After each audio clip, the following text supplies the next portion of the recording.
Sige, yun. Welcome everyone. Pasensya na kayo, medyo yung background namin, kusina. Kasi nakabakasyon ako ngayon dito sa Osaka.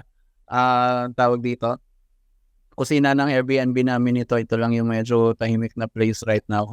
Kaya nung una, tawag dito, gusto ko sanang mag-vlog na lang about dito nga. So, iPad lang dinala ko kaya medyo mahirap eh. So, ayun, naisip ko, mas madali, discussion na lang tayo. Tapos since a couple of weeks ago na rin naman yung last nating parang live session, it makes sense na umisang session pa kami ni Jason dito. Total, may worthwhile na pag-usapan. So, as some of you may know, around May 20, last weekend, 25th, 26th siguro, ganun, lumabas yung mga blog post ni na Mike King tsaka ni Ran Fishkin. Basically, yung context ng balita na to, leaked documents sila, code ng API ng Google na napunta sa GitHub. If you're familiar, if you do a little bit of coding, GitHub para siyang online repository sharing center code. So, alam mo nakakatuwa rin isipin na ginagamit din pala ng Google Google people ang GitHub. Hindi lang tayong mga normal na tao yung gumagamit nun. Wala pala silang internal na ganyan. Basically, yung API nila about sa algorithms nila na naging public and then may mga naka-pick up. Nung una, anonymous yung taong naka-pick up na yon. Pangalan niya, Irfan Azimi. I'm not sure, Jason, kung familiar ka sa kanya prior to this. Familiar ka ba? Hindi. Pero, friends yata kami sa LinkedIn. Wow. Akalain mo, no? So, si Irfan, tawag dito, nakuha niya yung link na yon and then shinare niya anonymously initially kay Ran. Pero later on, nag-decide siyang magpakilala. So, basically, 25,000 documents yata yun o 2,500. I might be missing a zero na leak.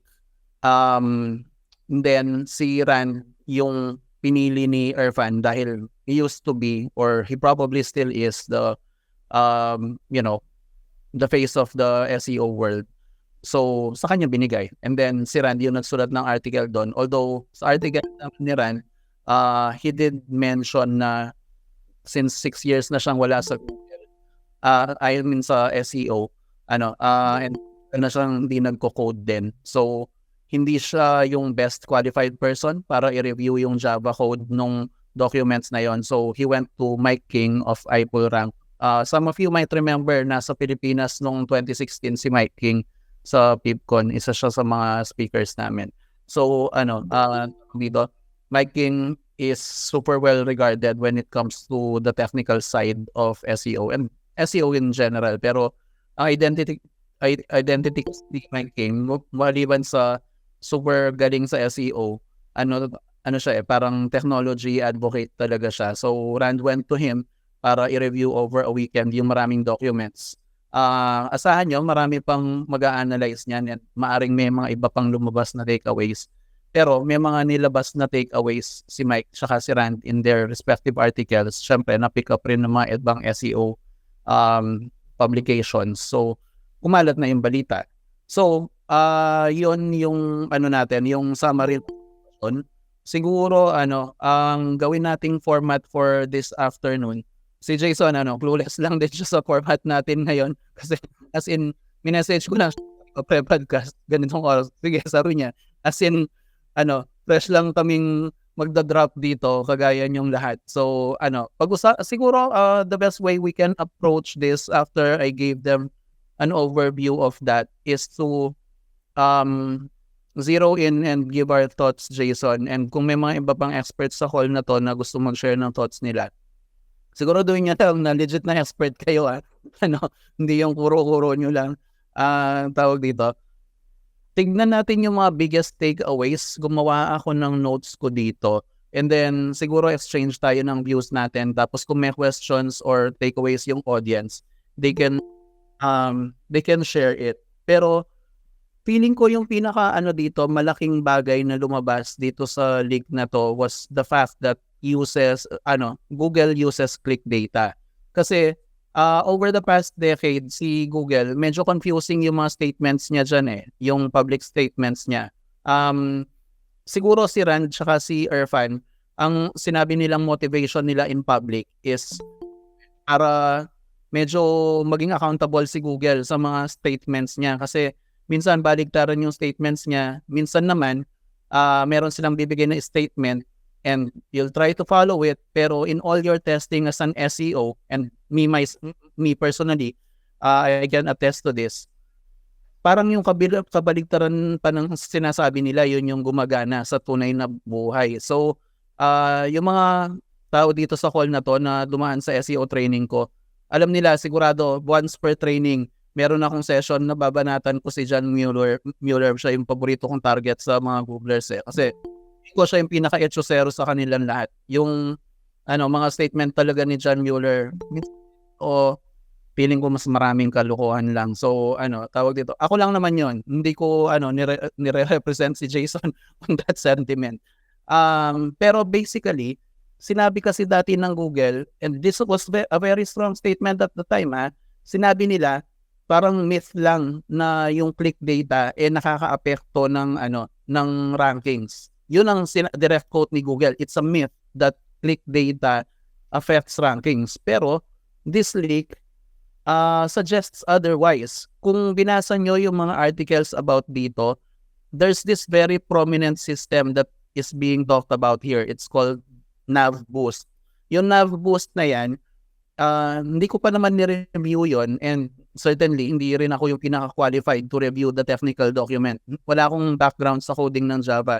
More on Python and C++ yung background ko sa coding. Pero from what I can understand and what others in the SEO field who are more qualified than me can understand, itong Nav Boost na to is a system para tignan yung mga elements na dati pa naman tinitheorize na natin na nakakaapekto sa rankings. Things like yung bounce rates, or iba yung term na ginamit nila yung pag nag-back from after clicking a search result, yung mga searchers, yung long click streams, yung pag-click ng mga backlinks, lahat yung mga bagay na yan, yung click data na yan, are all, according to this document, factored in to rankings. And it flies in the face of past Google statements. So, ang isang medyo nakakatawa dito na parang medyo pang conspiracy theory level nga, before Google Chrome went along, Google has always coveted that click data. Gustong-gusto niyang makuha yung click data na yan. And ang paglalabas ng Chrome, hindi siya out of the goodness of Google. As a matter of fact, sinabi ni na Irfan tsaka ni Rand na mukhang ang motivation talaga ng sariling browser nun, si Google, kahit na marami na tayo na satisfied sa Firefox at the time, para makuha yung mga click data na yan. And if I remember correctly, 2016 din nung si Dan Petrovich pointed out na meron ginagawang file yung Chrome na mukhang pinapadala niya papunta sa Google na nagko-contain ng user activities. So, having said that, yung Nav Boost na yan, having described that, Jason, ang first, siguro na sa'yo, and I think I represent the audience. Anong tingin mo sa Nav Boost na yan, and ano yung implications niya sa SEO? Yeah, actually,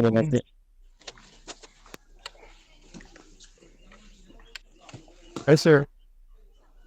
Actually, yung sa Nav Boost, parang siguro, Ay, sandali lang, Jason, na parang natatapakan.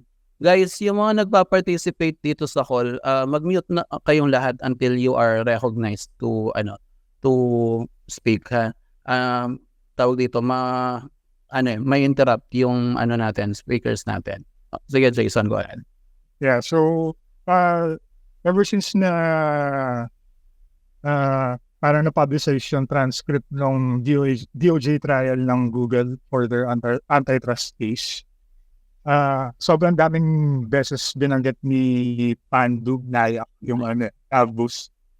Tapos na-explain niya on the surface level kung paano siya gumagana. Actually, dalawa yun eh. Yung pinaka-important. Parang, and even nung parang isang presentation ni Paul Naar, sinabi niya na yung the most important tracking signal nga daw ng Google is yung NavBoost.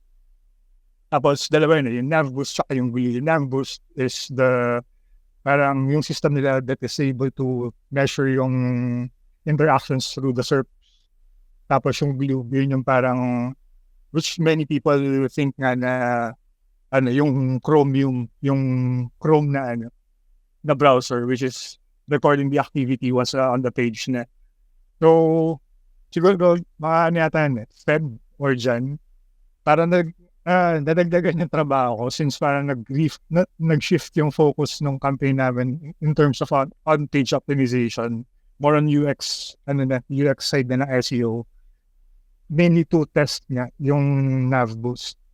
Kaya medyo malaki yung shift para sa akin.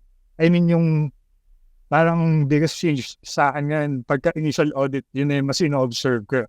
Yung search ko muna sa Google yung mga top keywords na gusto nilang targetin, and then I check yung top 3 pages na nagra-rank, and then parang I kinda take notes on how I interacted with those top 3 ranking pages. Kung from searching, meron ba akong tendency to hit the back button kasi hindi na-satisfy yung intent ko, parang ganun. So nagiging part na siya ng exercise was for a more thorough analysis ng overall search journey. And yun, isa pa, kasi parang just to add on lang, since na-mention mo na lahat ng mga key details ng NavBoost, parang si NavBoost, yung record niya for click data nga is yung for the past 13 months. So medyo may at play din yung content decay na kaya nag-work yung mga content updates kasi yun nga, let's say, hindi ako rin review sa analytics mo or sa search console kung ano yung mga parang trending down na content mo pero ranking first or second pa rin sa search results. Na pagka hindi mo nabantay na maigi, parang actually hindi na sa surprising na eventually mawawala yung ranking sa'yo kasi yun nga, parang humihina yung click data ng pages na yun. That's why medyo important din talaga yung lagi rin yung refresh yung content na whenever there's an opportunity to update the content, parang yun. Especially if it's very important for the business ng site na hinahandle mo. Medyo yun yung direction ko in terms of kung paano ko siya in-integrate sa current processes ko. Actually, kung i-observe mo, you mentioned kanina yung matching ng intent, di ba? Tsaka ng content plus yung UX na i-represent mo. So, it's 3 things. There's the keyword which conveys the intent. There's the content which will meet the intent. And then, there's the UX which will facilitate how the two will clash. Gets mo? Like, tawag dito? Nandyan yung intention ni user, nandyan yung tawag dito, content na ginawa mo bilang publisher. And then, in between those two, there's the UX. Kasi, hindi pwedeng nandyan yung sagot, nandun yung tanong, pero yung presentation wala eh. So, parang yung website, it acts like the restaurant or the table wherein the food meets the diner, kumbaga. So, I think it's pretty consistent with what we discussed dun sa last podcast natin kasi if you guys remember, yung mga umattend dito, that was about the March update na, hindi na nga March natapos eh. Parang halos May na natapos yung update na yon. And the goal of that is to integrate into the core algorithm of Google yung helpful content update na na-observe natin nung November. And the HCU is all about needs met. Meaning, dapat intention ng user na mimit ng content natin. So, ayun, I think the first takeaway na pwede nating makuha dito sa leak na to, and again, you guys can also review it, mukhang talaga, yung drive ni Google is on ranking signals na may, na mas authentic kesa sa content, mas authentic kesa sa backlinks. Kasi kung iisipin mo, yung mga ranking signals na yan, backlinks, title tags, content, those are things that are suggestive of what a good quality search result is. But they don't provide absolute 100% proof na yun nga talaga yung makaka-meet ng intent ng user. Pero yung click data, that's even higher levels of proof. Kasi makikita niya yung activity ng user, makikita niya yung true numbers and statistics data kung na-satisfy ba yung user sa content na kinonsumo niya. So mukhang ako if Google suggests na yung most important ranking factor niya, I don't dispute it. Marami akong pinagdududahan sa sinasabi ni Google, pero ito medyo naniniwala ako kasi may intention na tawag dito na nami-meet, and then walang dahilan si Google akong nakikita para magsinungaling tungkol doon. Pero ito i-clarify natin, ako mismo hindi ako sure dito when they say long click, when they say click streams na mas matagal ka sa page na yan, mas satisfied ka sa clicks mo, mas nag-scroll ka, all that good stuff, lahat yung mga user signals na natuturing na positive. Do you think Google only factors in organic traffic and how it behaves within a website?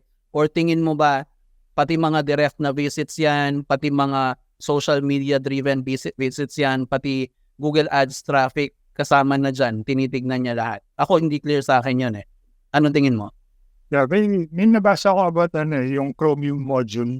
Kasama din siya dun sa leak na Google API leak document. Yung Chromium, basically yung module nung para sa Chrome. And yung may isang module dun na parang rina-record niya rin yung kahit anong traffic, kahit direct siya.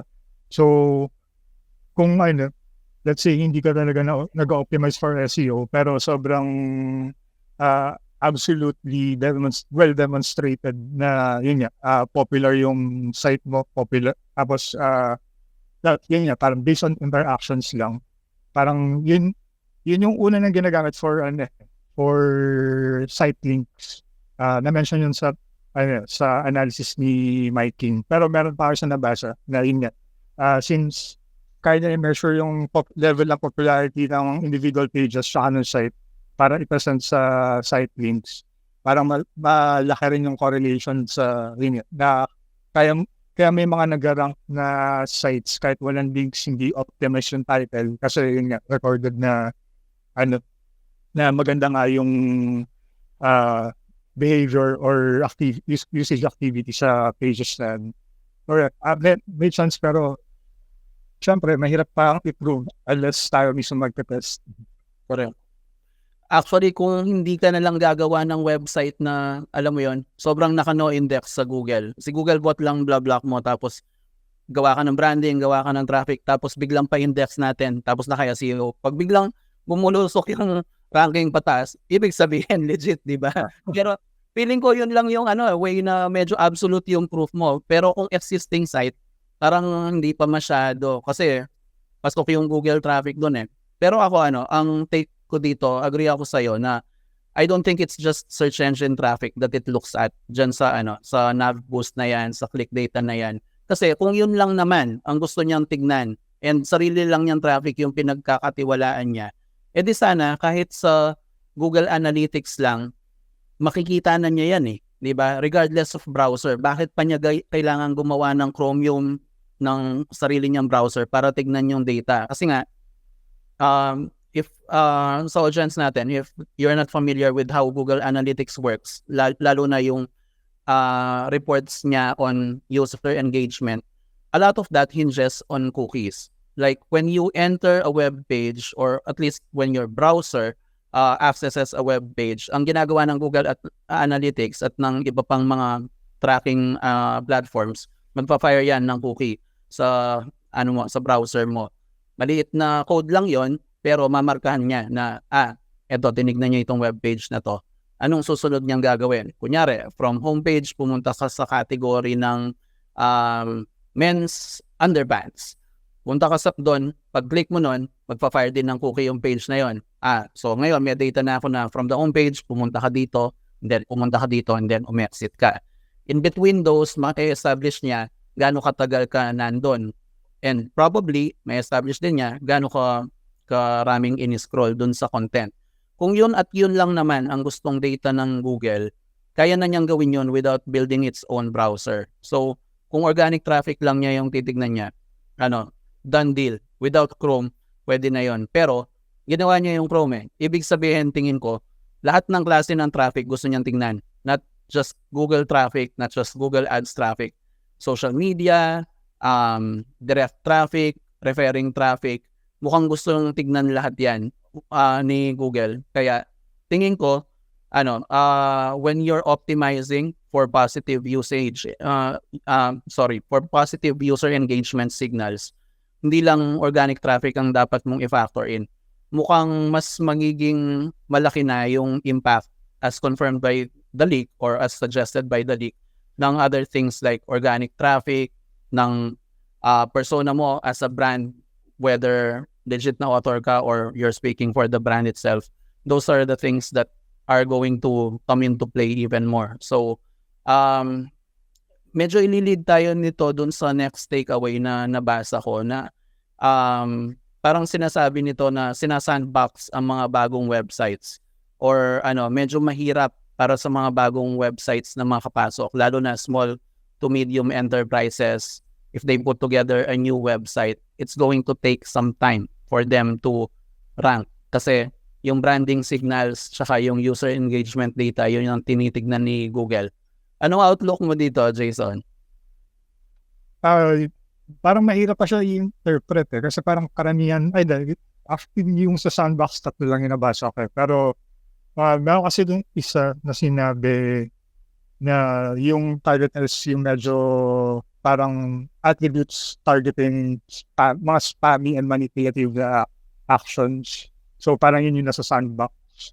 Tapos meron din naman na yung interpretation ni Mike King is parang unsure din siya. Pero most likely yung dalawa nga yung new websites tsaka mga merong medyo suspicious na activities na websites.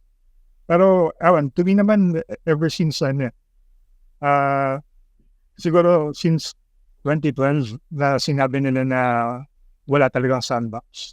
Parang never naman din talaga ako naniwala. Parang laging meron pa rin na Pero yung medyo nagiging questionable lang for me dun sa theory na is may mga bago, for sure kayo, try nyo na to. Mga gagawang bagong site tapos within a few weeks nag-rank din.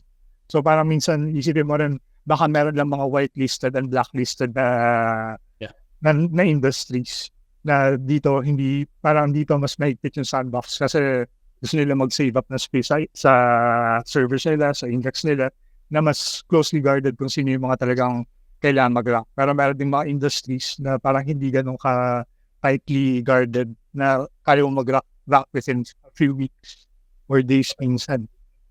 Mukhang ganun nga kasi tawag dito, tingin ko yung sandbox na nire-refer nila, it could be one of two things eh.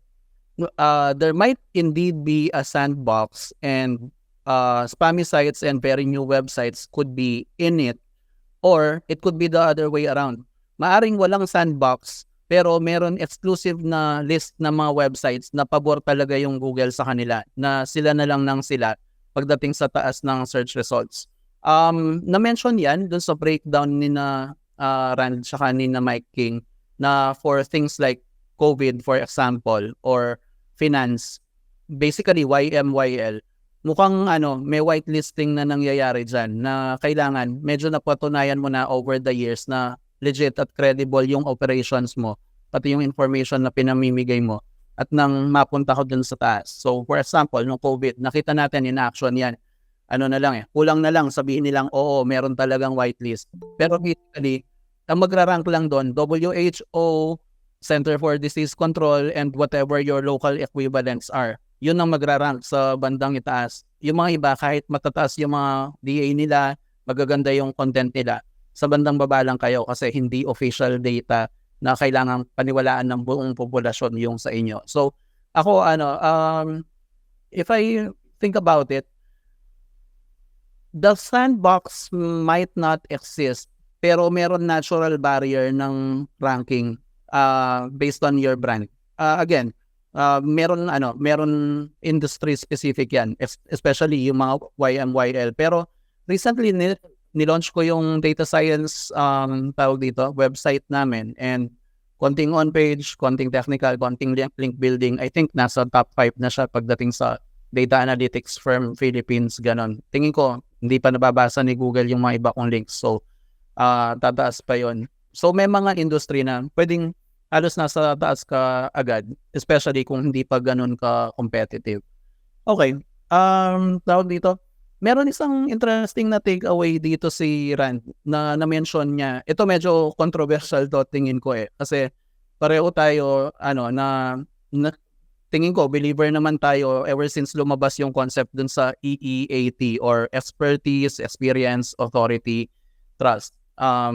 Pinag-usapan na namin yan ni Jason nung last podcast. Even sa mga trainings namin kung saan siya nag-guest, madalas din namin ma-discuss. Pero meron nasulat si Rand na maaring hindi talaga kasing big deal, if not altogether propaganda lang yung EEAT na yan, na maaring hindi siya nag-exist talaga. At ang tunay na nagbibigay sa Google ng idea kung ano ang EEAT level ng isang website, itong click data rin naman na ito. So yun, para sa akin medyo wild yung idea na yan na itong pinaniwala nyo, di totoo yan, data lang talaga yan galing sa browser nyo. Anong tingin mo sa statement niya yun? Medyo merong part yung modules na feeling ko mas closely related sa EEAT. Hindi lang siya nahalata kasi iba yung naming sa kanya. Pero na-mention siya ni Mike King, which is yung golden yung pangalan ng attribute, pero siya, gold standard document. Yung ginagawa niya is parang ito yung parang interpretation ng karamihan dun sa module na yan. Malalanin ko. Parang siya yung summary ng kung ano yung gold standard for the quality raters. Kasi teka lang, eto, nandito to. Yung naming dun sa document is, human allowed documents, parang ganun, na ipapasa sa engineers. So, basically, merong parang ginagamit na training data yung parang summary of how quality raters see gold standard content. So, parang feeling ko dun nagagaling yung EEAT signals. Pero, yun nga, kasi kahit nung sinerch ko yung buong doc ng any mention of authority, marami ka makikita.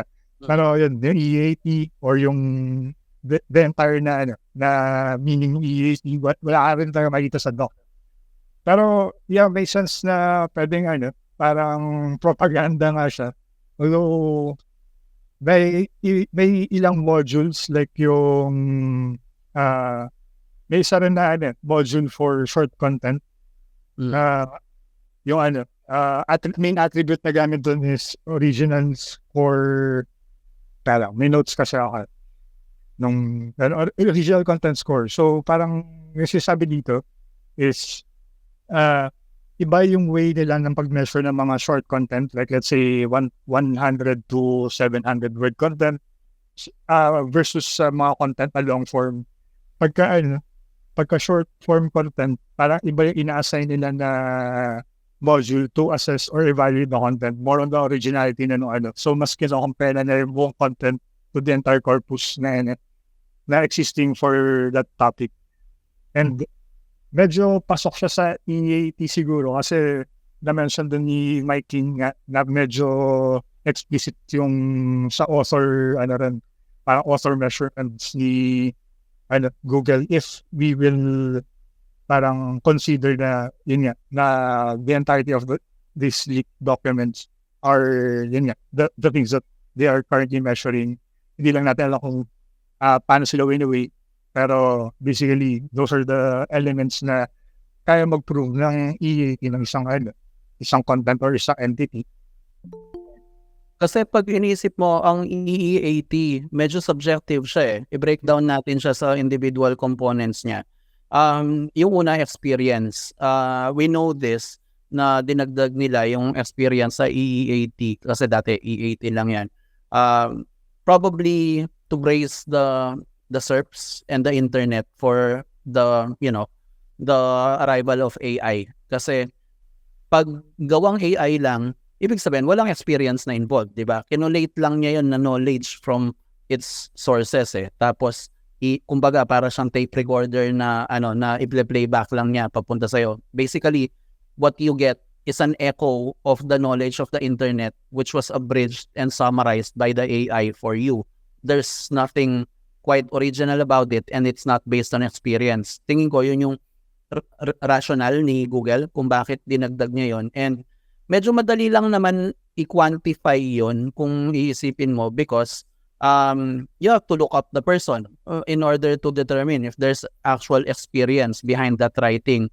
Dun sa breakdown ni Mike King, it was explicit na ang mga authors tinuturing talaga silang entities ng Google. So who you are as an author, what you've proven, what you haven't proven, basically, those are things that will end up mattering in terms of your ability to make your content rank. So, I think yung experience might be quantifiable kung malulook up ka niya based on machine learning sa sa internet. I mean, simpleng exercise lang nga, tanungin mo si ChatGPT, what do you know about Jason Isidre? What do you know about Glendy Mandal?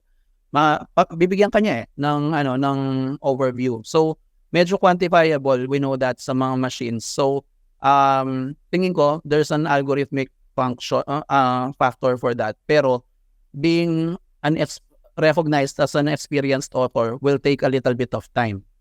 In your case, Jason, parang years and years of thought leadership sa SEO. Same goes with me. Pero kung medyo ngayon ka pa lang nagsisimula, magiging mas uphill yung battle mo. Like for example, gusto mo mag-rank sa keyword na link building Philippines. I'm sure if Jason wanted to do it, he could take over that keyword.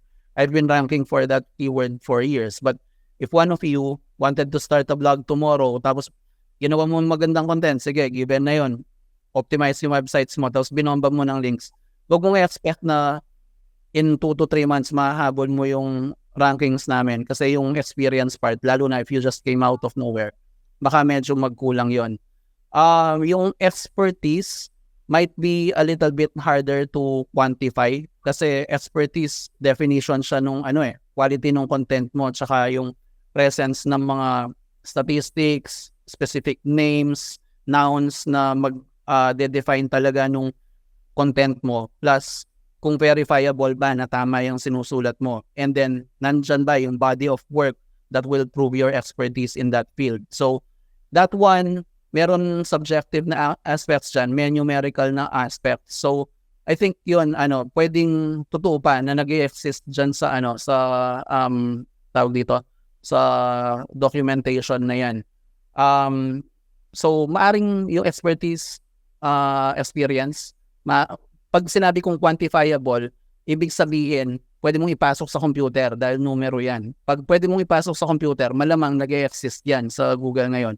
Yung medyo duda ko ng konti, yung trustworthiness. Yung authority, lalong mas madali yun kasi link data yung yung laban din dyan. Mas marami kang links, mas magaganda yung sources, mas authoritative ka. Simple as that. Tapos marami ka ring citations. Ibig sabihin na may mention yung pangalan mo as a thought leader sa malalaking publications, mas authoritative yung tingin sa'yo ng Google. Yung trustworthiness, yun yung medyo maaring propaganda, maaring hindi. Kasi subjective di ba? I mean, kahit naman ang mambubudol, lapitan ka niyan. Kung nakumbinsi ka niya, ibig sabihin nagtiwala ka. For a time, trustworthy siya para sa'yo. Kunyari, sa sasakyan na lang, medyo bago-bago ang mga Chinese cars sa Pilipinas. Trustworthy ba sila o hindi? Depende yun kung ang sagot kung sinong tinanong mo. Maaring yung mga bagay na yun, yung trustworthiness, doon kinukuha ni Google yon sa nav boost, sa user behavior. Kung nagsasuggest ba na trustworthy yung website, like kung bumabalik ba ng paulit-ulit yung mga tao, returning visits, good engagement signals, nagko-convert ba yung website. Yun, maaaring hindi nag-exist dati yon pero nag-exist siya as usage data. So I think yung EEAT, there's a portion of it that's propaganda, pero there's a part of it na quantifiable kasi, and as long as it's quantifiable, I think Google can incorporate it into its algorithms. Therefore, it's probably not made up, and it's probably not a figment of John Mueller's imagination. But I don't know this for a fact. I just shared with you yung thought experiment ko na kung quantifiable, tingin ko hindi propaganda. Pero yung parts na hindi quantifiable katulad ng trustworthiness, yun, medyo duda ako kung nag-exist talaga yun. Sige, go ahead. May idea ako kung paano nila ma-quantify yung trust. Kasi merong certain parts ng document na parang yun yung focus ko. Kasi more on link building na part. And gusto ko siyang gamitin for justification. Kasi minsan may mga clients din talaga na mas gusto marami, volume, hindi yung quality and relevance. So, merong yung parang deep dive ko ngayon, more on dun sa link building. Ito volume, yung volume ng backlinks. Volume ng backlinks. Para yun yung parang precursor kung bakit but etong particular na part ng modules yung sinofocus ko. So, merong isang attribute which is yung homepage info na tinatrack ni Google yung level ng parang trust na nakikita niya sa homepage. So, parang yung sinasabi niya is isa sa mga parang primary metric niya to consider the link value of a link is kung gaano nila tinatrust yung homepage ng website. And yung measurement nila doon is page rank. So, ina-update pa rin nila internally yung page rank nila. And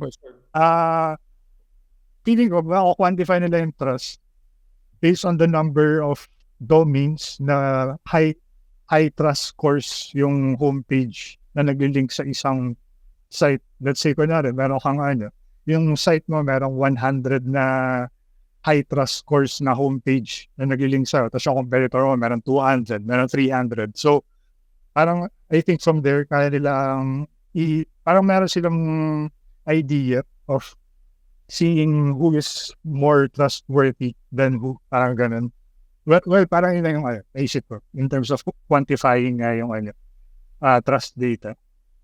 Posible naman. I mean, neither of us can prove it. Pero kumbaga, yun yung take natin doon. At this point pala, tawag dito, I know medyo nakakahilo siyang i-digest lahat itong information na to. Ang nakakatawa nga dyan, pa lang to, preliminary pa lang na mga takeaways dun sa super daming documents na yon. So, at this point, meron bang sobrang naguguluhan na sa inyo na gustong magtanong or gustong magdagdag dito? Welcome kayo bigyan ko kayong 10 to 15 seconds para mag-chime in. Pindutin nyo na lang yung hand raise button tapos tanong lang kayo or kung gusto nyo magbigay ng feedback. Sige, go ahead. Sir Furbs, my man, the legend, let's go.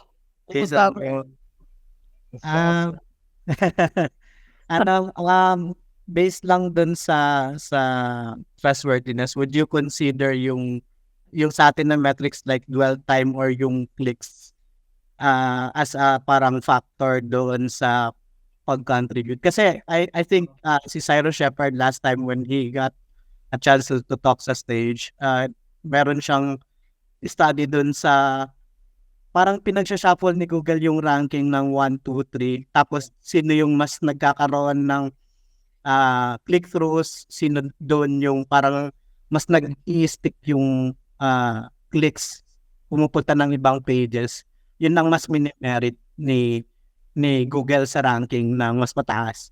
So, how do you see this as a parang factor that contributes doon sa trustworthiness ng pages na ranking? Sige, ako muna din si Jason siguro.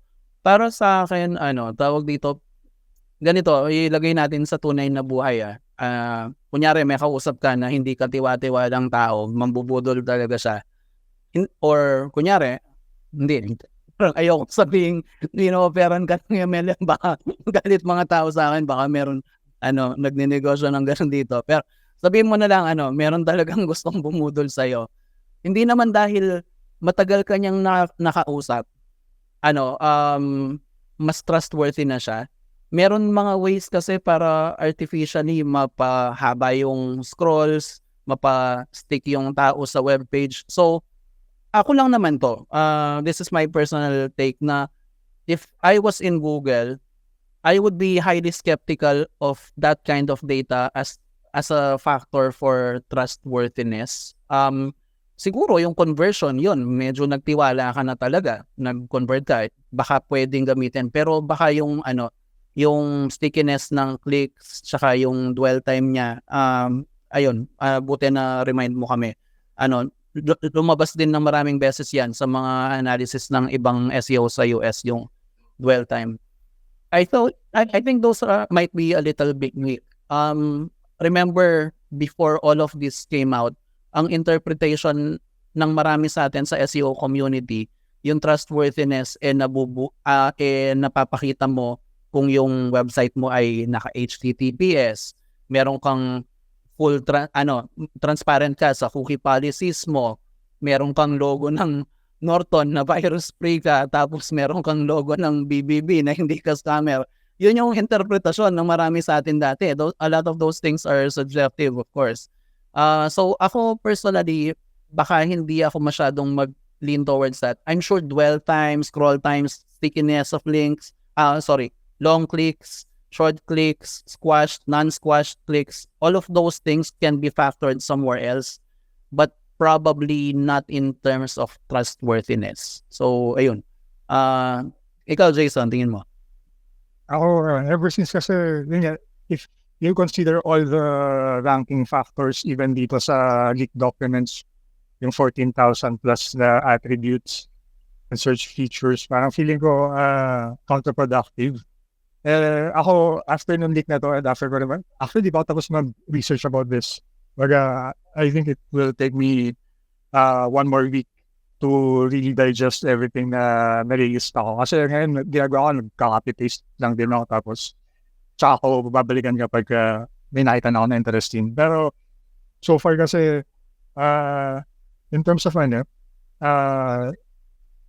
sa lahat na na-observe ko and nakikita ko, since release nila yung rank brain, and ngayon meron na nav boost, parang evidence kasi parang yung principle ko is best practices sa on-site, and then best practices sa link building, and then rank brain. Parang yung feeling kong tatlo na importante na ranking factors. And ever since lumabas sa mga to, yun lang, importante yung big data, importante yung kung ano-ano pa.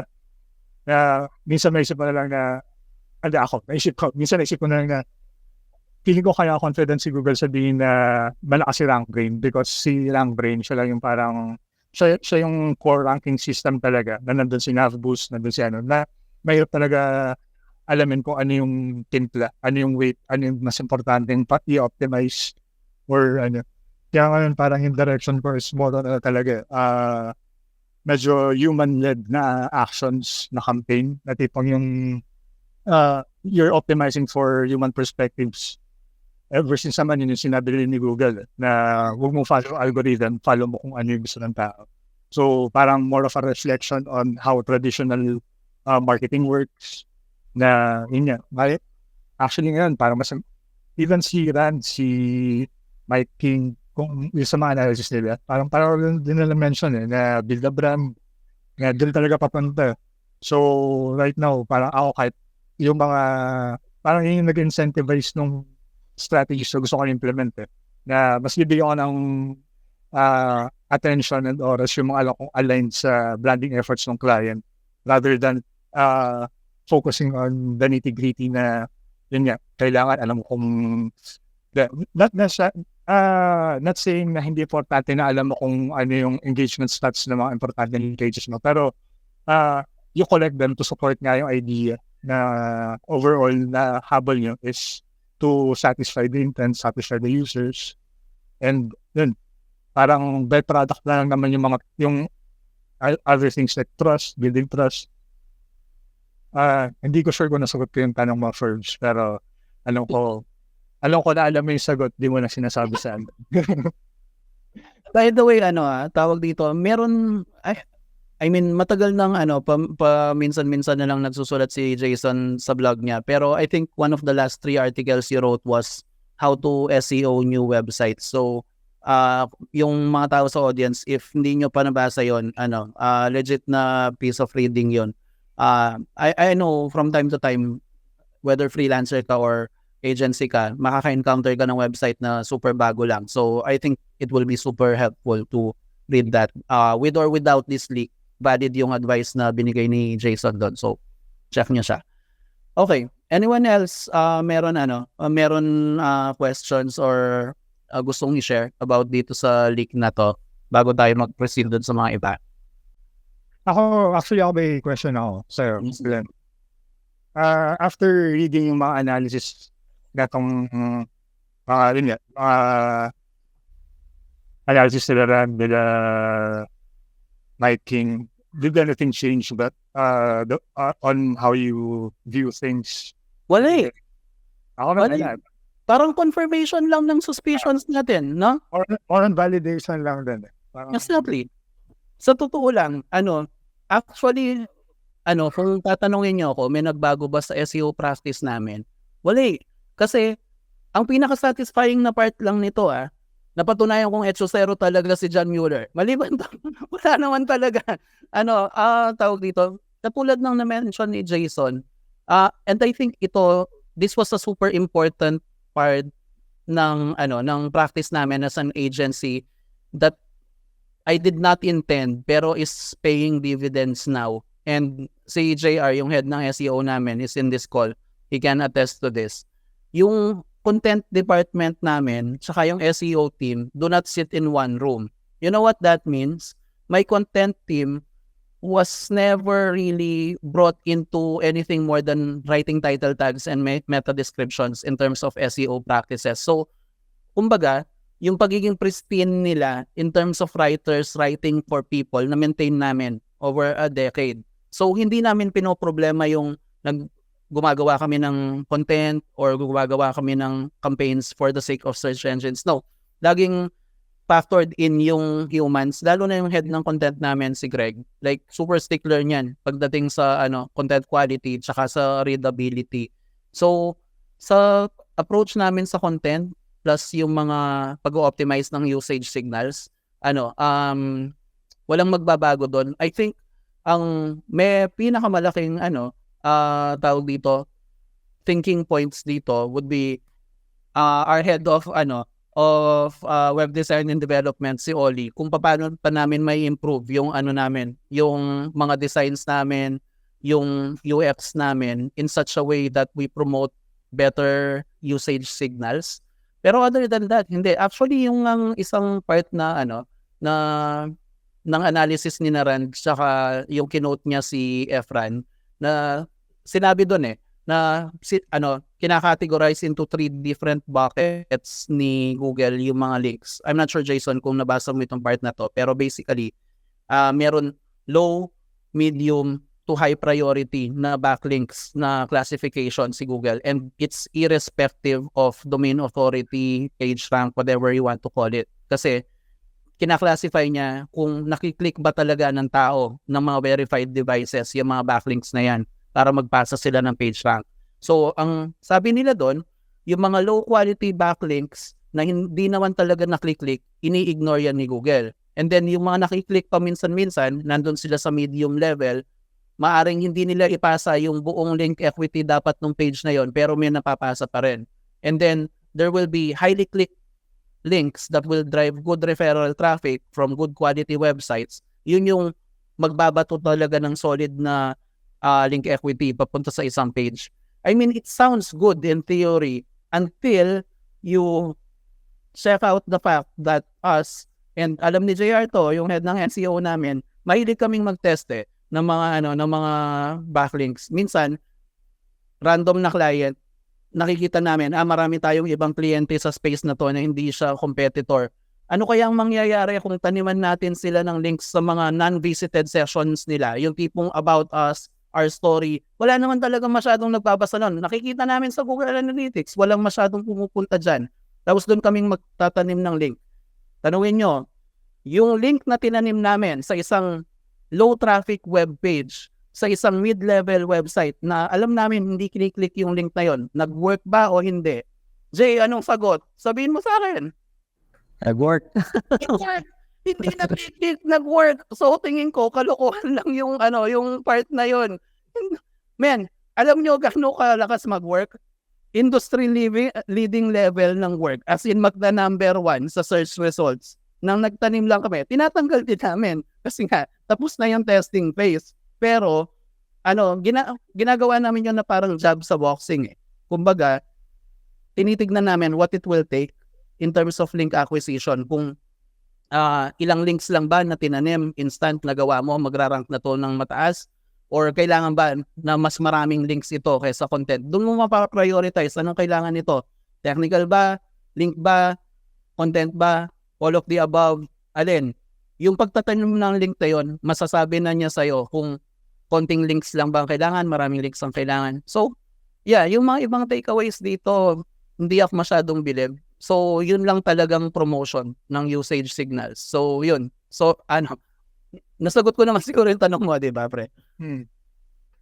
Same na din, parang sa akin naman, itong documents, more of, deeper insights into what Google is looking to measure, parang ganun.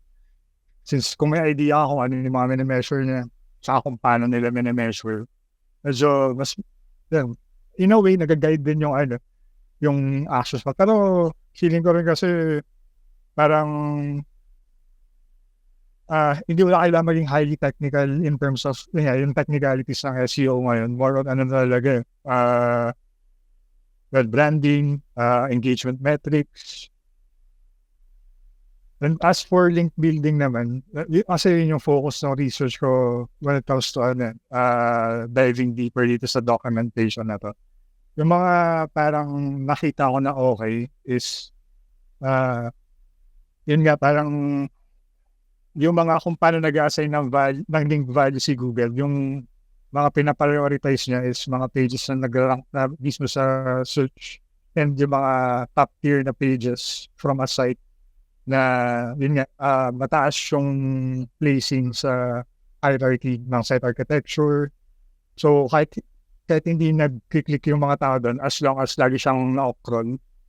And yung isa pa na parang eto more on content, pero parang feeling ko aligned din siya sa link building is merong isang attribute yung num token na parang may certain parts lang ng content talaga na kayang i-store and i-save ni Google.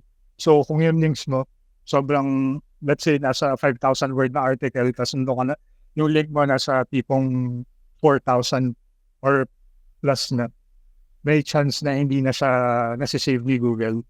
Parang ganun. Correct.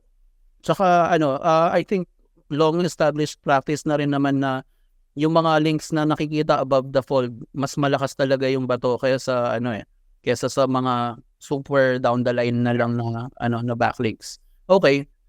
Tawag dito, magtatapos na yung isang oras natin. I know parang nagkwentuhan lang kami ni Jason ng dinig ng lahat dito. Ganitong gagawin natin. So papalinis ko yung audio nito and then ipopost ko sa YouTube. Pero gagawa rin akong accompanying blog post tapos i-embed ko to na mas organize yung flow ng topics natin. Okay, before tayo mag-end, sinong may mga questions bago tayo mag-final thoughts siguro, Jason? Tapos invite ko na rin si Ferbs na magbigay ng final thoughts niya dahil rin to, expert din to sa SEO. Wala? Umikot bang mga ulo nyo dun sa na-discuss natin? Okay, sige. Final thoughts natin. Ferbs, ikaw muna, pre. Anong tingin mo dito sa leak na to? Tsaka anong impact niya sa practice mo as an SEO? Siguro yung sa akin is, dati kasi parang I had thoughts na parang I need to focus and drill down doon sa isang segment lang ng SEO. Pero you should see it holistically, like time and time paulit-ulit naman natin sinasabi, you tend doon sa technical aspect, yung usability ng website, sa content aspect niya, ganun din, and then sa link aspect for authority.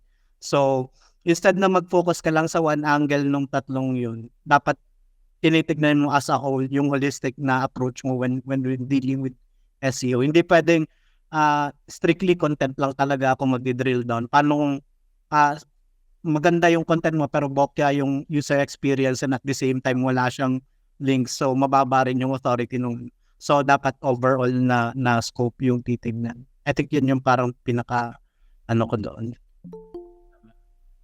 Ikaw, Jason, final thoughts? Ano ba? Random lang kasi ito na iniisip ko ngayon. More on kasi na-mention mo nga kanina na yung mga newcomers and mga small businesses mas mahihirapan. So ngayon yung thoughts ko more on that segment na is it still possible for them to see SEO as a viable option for their business? And ako, I think na very feasible pa rin siya for smaller businesses. And doon papasok yung parang matagal. Parang kahit ako dati, ganun yung approach ko. Naging approach ko sa SEO na alam ko marami na magagaling, parang mahirapan ako mag-compete against malls, against kung sino pa. Pero yung ginawa ko kasi noon, nag-niche down ako. Nag-focus ako sa link building lang muna. Until such time na parang I'm credible enough to cover other topics na within the SEO realm, like technical SEO, content marketing. So ako, since alam ko marami pa rin small businesses na na gusto pa rin invest sa SEO, I'd probably focus on that kind of approach na instead of vying for yung mga obvious na difficult and mga highly competitive terms, parang try to see more of a business move, see which topics na alam mo may chance ka, kahit paano may chance ka na mag-compete.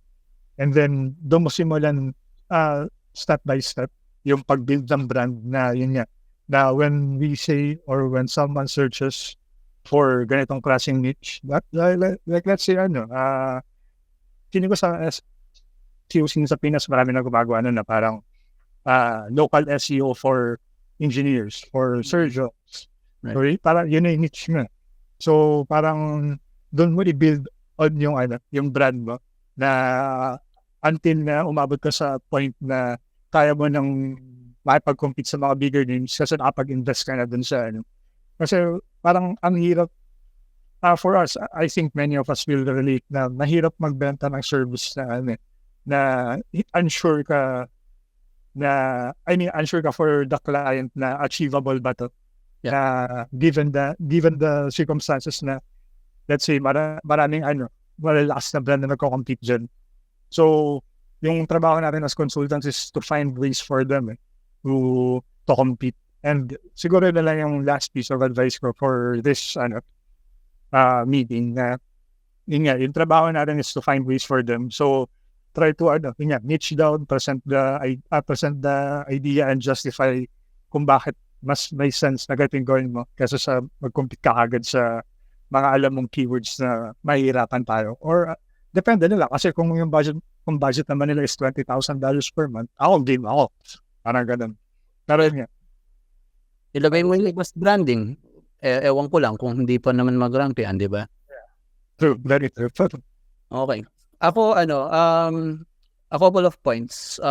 Number one, I know sometimes meron akong tendency na magsabi ng mga statements na parang oversimplify ko yung mga bagay. Kunyari, yung kanina, yung sasabihin ko, JR, nag-rank ba o hindi? Nag-rank. Di ba? Parang napakadali Pero, syempre, hindi universal yung sakop nun. I think, when you boil it down, leak or no leak, kung nandito lang naman sa Pilipinas yung kliyente mo, if the market is not that competitive, kunyari, Pilipinas, o kaya, tawag dito, tipong Australia level, UK tsaka US, medyo competitive yan Pero, kung mga industries na maaring competitive pero non-competitive yung market, yung simpleng SEO magwo-work pa rin yun. Maniwala ka sa akin. Kahit na medyo newcomer website ka pa, dahil lang sa kawalan ng competition, magwo-work pa rin yun.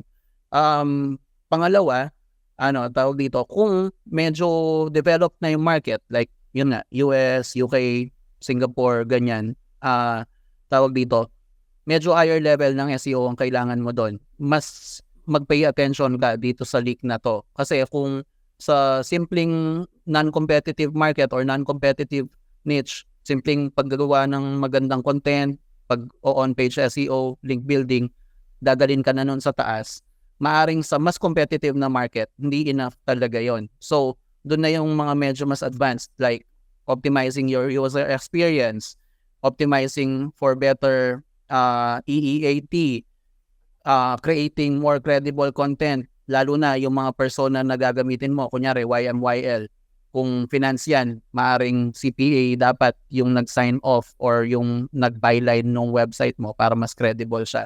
Yung mga mas advanced, i-save mo sa mga mas advanced na mga industries tsaka mga markets. So, tawag dito, when I oversimplify things, sometimes I have I have simpler markets in mind. Pero, there are cases na, tawag dito, kahit I make SEO sound easy, there are situations na mahirap talaga siya. And, katulad ng sinabi ni Jason na, kailangan mong hanapan ng way yung client mo eh. And Jason is really good at that, finding gaps in an industry para pasukin talaga. Pero kung minsan, kung wala na, like covered to death na lahat ng topics sa yan, kailangan mo ring maging transparent sa client mo. Na, boss, kailangan natin yung $20,000 na yon per month para sa para sa campaign natin. Pero minsan nga, ganun na yung budget ng kliyente. Kung talagang super hirap, kunyari, siya, yung isa naming client na sa leggings tsaka tights siya na kilala. Tapos tumaltik bigla yung CEO, sabi niya gusto kong magbenta ng sapatos. Tapos $150 isang pares. Puta na, kahit bigyan mo akong $20,000 to $30,000 a month, paano ko naman lalabanan si Nike, si Under Armour at si Reebok sa $30,000 a month na yun? Gusto. Sapatos. Kapresyo nila yung sapatos, ka-style pa, anong gagawin mo doon? Kailangan mo maging transparent. Tapos second, again, leak or no leak, the funny thing about SEO is the more that things change, the more they stay the same. So if you really drill down and read yung mga breakdowns and analysis so far, kahit hindi ka pa nakakaintindi ng Java code, katulad ko, very rudimentary yung understanding ko, ang makikita mo dyan, classic SEO still works. On-page SEO, if you know how to do it, that's still a valuable skill. Technical SEO, if you know how to do it, valuable skill. Link building, if you know how to do it, lucrative skill. So, yung mga bagay na nagwo-work, pero you have to recognize that Google is headed towards the direction of greater user satisfaction. And para doon talaga yung it's precisely the reason why we have these things, yung conversations namin ni Jason that we share with everyone. Kasi sa totoo lang, kung ano yung naririnig mong pinag-uusapan namin ni Jason ngayon, yun din ang usapan namin pag may beer sa harap. Pareho lang. So, kung gusto mo lang ng real talk sa SEO, ito yon. And kung medyo nasa bigating niche ka, mukhang kailangan mong pag-isipan niya mga branding, UX, all that advanced stuff. Pero, yun. I'll do a blog post about this. I'll embed this video, a cleaner version of it at least. Pero, so far, yun yung thoughts namin. So, Jason, thank you again. Pag meron big news ulit, let's do it. Perbs, thank you for dropping by. Everyone, thank you. See you around. Tawag dito, Facebook na lang. Bye. Bye.